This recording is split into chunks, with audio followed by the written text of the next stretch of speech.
Good morning, Peacemakers. It's the 24th day of October. This year's almost gone away, and good to be with you. God's given us such beautiful days, and it's been a good week. Had a good state association on Monday and Tuesday, and was glad to get to be a part of that. I want to tell you something I heard or was told at the state association. Brother Mark Jones, who is the state brotherhood president, told me a story regarding prayer, and even though it's an anecdotal story, it's that is to say, the Lord is not going to always do it this way, but sometimes He acts or works in a dramatic way. He was Mark was telling me about a fellow that just had a rotten attitude towards God, just maybe in his heart, deep in his heart, he believed there was a God, but he had a he had a chip on his shoulder about the Lord. And a friend of his, was talking to him about the Lord, and he this is the way he answered. He said, if your God is real, he said, I only believe He's real if my mama calls me and apologizes to me for the rotten way I was raised and the rotten way she treated me throughout my life. He said she was always selfish. She never loved me and my brother. And for years now, she hasn't even talked to us. She's been distant. He said, the only way I'm going to believe is if your God's real, is if my mama calls me and apologizes. And the one telling the story, Brother Mark said almost immediately the phone rang, and when it rang, it was his mama, and she said, I'm sorry for the way I treated you and your brother. I'm sorry I wasn't a good mom to you. I'm sorry, and I'm hoping you'll forgive me and that we can have a relationship together. She said, I just recently, 2 weeks ago, received Christ as my Savior, and He's changed my heart. And the guy said, all right, hang on a minute, Mama. And he put his phone in his pocket and put it away. He said, I got to do something. He put his phone in his pocket and put it away. He turned to his friend and he said, I need to accept Jesus Christ as my personal Savior. Now, you know, whether the story went exactly that way or not, if that's a true anecdotal story, the Lord worked in dramatic fashion to answer that prayer, or to answer that challenge to his existence.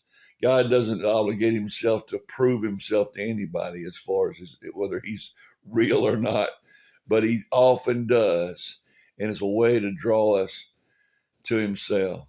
Uh, giving giving the word to people, and then in prayer, praying for them that have not accepted Christ as Savior, sometimes can be a taxing and a long and drawn out thing. I know a lady who's passed away now, who prayed for her husband for more than 40 years before he finally accepted Christ as his Savior, just 6 years before he died. He was a good man, good to her, good to his kids, good to his family, but he was trusting in that to get him to heaven. Until finally, many of us had prayed for him, and she did too all that time.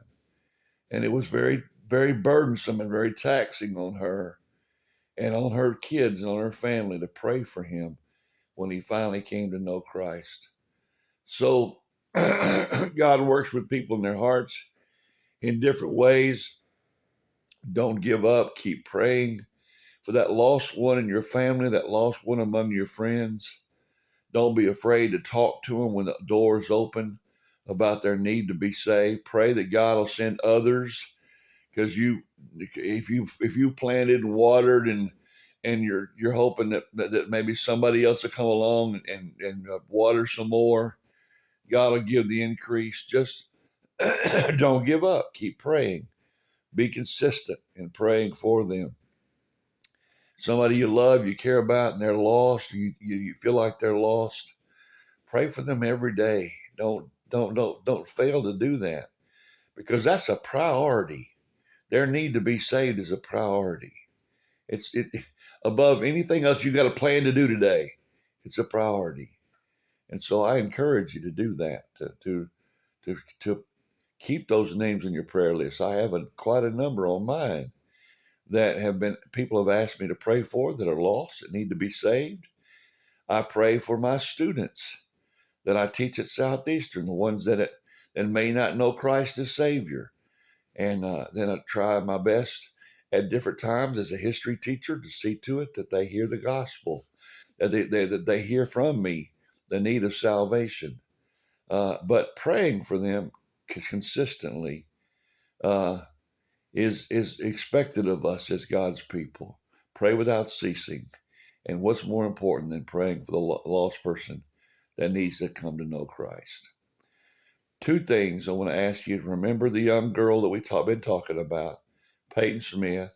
I was mistaken when in my last video, I told you that she was already in Memphis.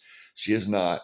She had gone there for just a few days for tests to be run, but she's back. She's back in Colorado now, but she is going back. That she has been accepted into a program to help her. She's the 10-year-old who has the tumor in the middle of her brain. She's going back right after Thanksgiving to stay for 6 weeks to go through some experimental treatment. So please be praying for Peyton, that this treatment will be used the Lord, and through the Lord's power, and the direction of the doctors, directing the doctors, that this baby's prognosis can be a lot better. Just pray for that. Also, my sister-in-law Lisa has finished another round of chemo. They're hoping that by this weekend, that her numbers are up where they need to be, her hemoglobin and her platelets, so that she can be enough in the receding of the cancer, that she can have the bone marrow she can receive the bone marrow transplant. So please be praying for her. Pray for her spirit as well as her her physical challenge, the cancer. Pray for Matt. Pray for Jonathan, her son, and Kayla, her daughter.